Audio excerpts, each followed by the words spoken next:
If I can control a nation's wealth, I cannot who makes its laws. Oh, is this what Jefferson wanted to show me? No. Look. They're in America, too? The Red Shield banks are here, Pop. Seeking Yes, away they are. our American dream. The dream you have, Pop. The dream of free men. They tried to take over our country many times and failed because Jefferson and the Patriots vowed to stop the evil tyrants at all costs. By authority of eternal God, he would not let the bankers win again. To preserve our independence, we must not let our rulers load us with perpetual debt. We must And make that's our what they're choice doing today. between economy and liberty, or profusion and servitude. Wow. I place economy among the first and most important of Republican virtues, and public debt is the greatest of the dangers to be feared. It is incumbent on every generation to pay its own debts as it goes. We must have a central bank to secure this country's finances. If the American people ever allow private That's the banks to corporations control the talking. issue of their money, first by inflation and then by deflation, the banks and corporations that will grow up around them will deprive the people of their property until their children will wake up homeless on the very continent their fathers It's conquered. happening today. Jefferson, you're mad. This country will have a central bank. And they did get it. America's first Secretary of Treasury, Called the Federal Reserve. Well, Aaron Burr, Thomas Jefferson's vice president. They didn't take too kindly to our first Sec Treasury. Sweet shot, Burr. The first attempt at a central bank only lasted 20 years and was shut down.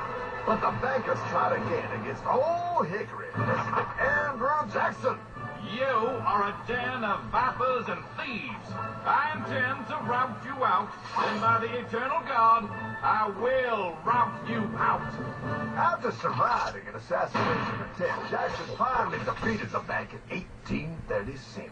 When asked what was the greatest accomplishment in his life, Old Hickory replied, I killed the bank. and those were his last words. I killed the bank. And with real money backed with real gold, our country experienced the greatest boom in any nation's history. Oh, it was beautiful. Wow. But the bankers, greedy for more power and wealth, were concocting their most ambitious plan yet to once and for all take control of the finances of the United States. In 1910, a secret meeting was held at a J.P. Morgan estate on Jekyll Island off the coast of Georgia.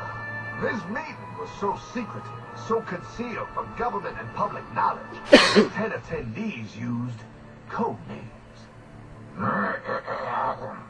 I am clearly the richest man, so I should be the one to run the super-secret central bank. I own all the oil in America. I'm clearly richer than you will Now ever I'ma be, show you. hula girl. Right here, what you're going to see is the reptilian walk in and allow them to see him for who he really is. Because they can send out, I believe, this is what I would believe if they're true, they can send out telepathic messages that block you from seeing who they are. They don't really shape shift. It's an illusion. I should run the super-secret central bank. You're nothing compared to me, lube job. I shall run the secret bank. Silence! Supreme Master Leader, I didn't know you were going to be here. I'm not. Neither are you, dumbass. Oh, yeah, right. He's so smart. None of you shall run the bank. We have failed in the past because of openness. This time, the key to success is secrecy. The people must believe that they run the bank. Yes, And that's why they call it Federal Reserve. Attack. What's the plan? We first create panic, then we show them the solution. With our man Hegelian dialectic. and time, we will have our central bank.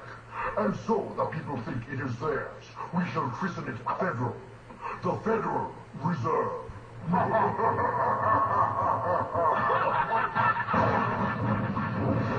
They struck on December 23rd, 1913. Right when behind most your of our back. Congress were at home eating fruitcake, these bastards, I mean bankers presented their treasonous act to their newly elected accomplice, Woodrow Wilson, who had fortuitously already agreed to sign it before he was even elected. Wait, the IRS? I thought we always had the IRS. No, pal.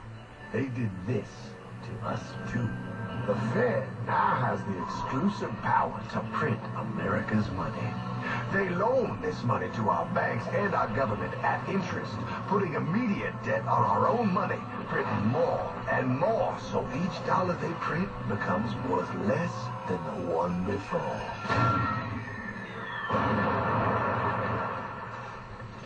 Merry Christmas. What in the hell is that? That is how our government now must pay back these debts to the Fed. Your taxes do not go to your government. They don't? It's the greatest theft in human history.